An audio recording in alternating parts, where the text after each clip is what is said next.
আচ্ছা, এই মানুষের চেয়ে শ্রেষ্ঠ কি আর কিছু আছে? তুমি বলো। আমাদের পরম সৌভাগ্য যে আমরা কুকুর বেড়াল হয়ে জন্মাই, মানুষ হয়ে জন্মেছি। এতে কোনো সন্দেহ নেই স্যার।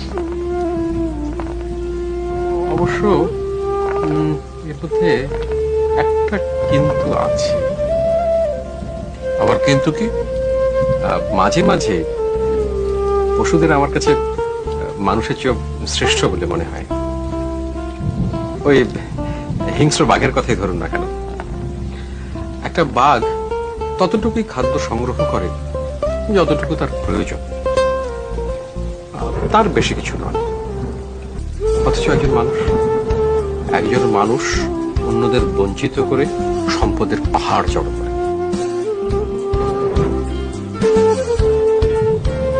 পশুর গর্ভে শুধু পশুই জন্মায়, যেমন বাঘের গর্ভে হিংস্র বাঘ, হরিণের গর্ভে হরিণ শিশু।